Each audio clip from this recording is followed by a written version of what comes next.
This is Cup of Sunshine, your Friday podcast brought to you by the Phoenix Center team of the Deutsche Internationale Schule, Johannesburg. Welcome, I'm Katja Fleck, the manager of the Phoenix Center. I am a mindfulness teacher and psychologist. Today, I would like to share some ideas for play and creative time for the whole family. Currently, we are still on holiday break at the DSJ, but whether you listen to this podcast now or some other time, the principles of play and creative time stay the same.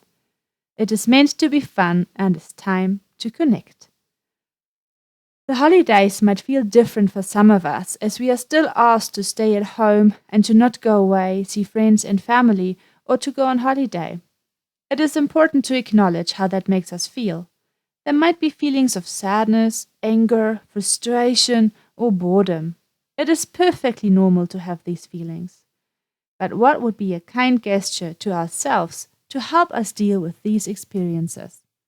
For some of us, play and creative time, whether on our own or with our family, will help us to relax, uplift our mood, rejuvenate and get energy and creative ideas flowing again.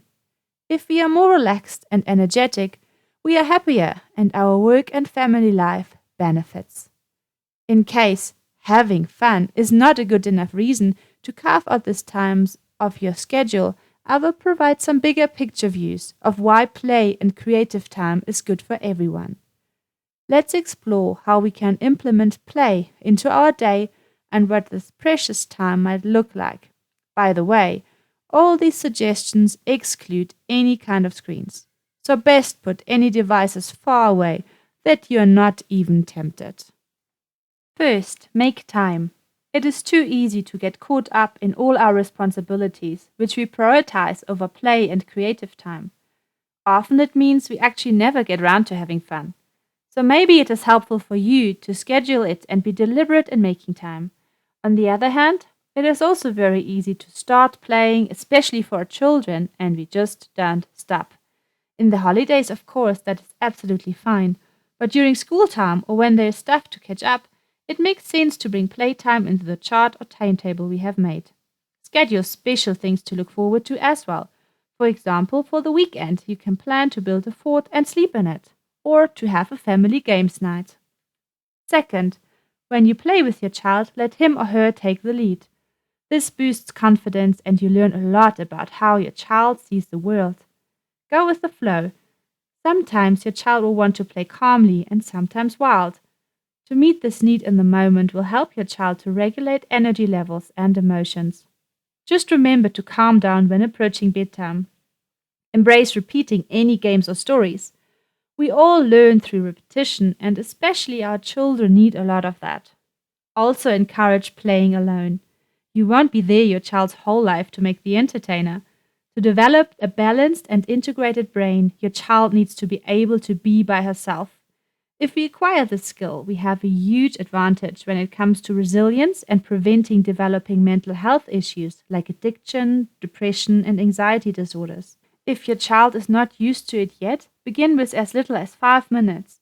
Or, for example, say, I am just going to load the dishwasher, then I have time. Until then, find something to play by yourself. Third, relax. Don't worry about your should and have tos. They will wait for you. So park them and allow your inner child to come out to play. Yes, also as adults, we have a part in us which still loves to play. What that part of our being enjoys doing is different for each of us. Constructing with building blocks, creating furniture and accessories for the dollhouse out of recycled material, tumbling in the garden, kicking the ball, having a dance competition, digging and building in the sand, everything is allowed. Explore what you enjoy doing with your child and do it. Initially, it might be a bit of a challenge to let go of any outcome expectations and to be completely in the moment while playing or creating. Stick to it. The benefits for your well-being and the relationship to your child and his or her development outweigh by far any struggles. Fourth, playful we learn best. Our brain needs to be in a calm, focused, yet curious and open mind state in order to learn. This is usually acquired in play. All of a sudden, our child, who was just complaining over learning vocabularies, now enjoys playing a matching game. Make use of that. Like this, you can strengthen your child's and your brain's function, for example, memory, problem solving, and concentration. By the way, the same brain state is needed in order to get our creativity flowing. Fifth, play helps us to develop social skills. We learn to stick to rules and to respect our own and other people's boundaries, but in a less structured environment than, for example, in the classroom. This requires to learn how to negotiate and compromise. Initially, this requires guidance from an adult, but with time and patience, any conflict arising is a potential teaching moment of changing perspectives, understanding and acknowledging how I and the other person feels, and to problem solve. In shared playtime, we also experience time of connection with family and friends. This alone boosts our sense of safety and eases any stress reaction in the body. Sixth, nurturing our playful side and creativity will benefit the human collective. Do you think I'm taking this too far? I don't think so. Our world needs creative problem solvers for tomorrow, those people we call now our children. Maybe that is one of the things the current pandemic can teach us.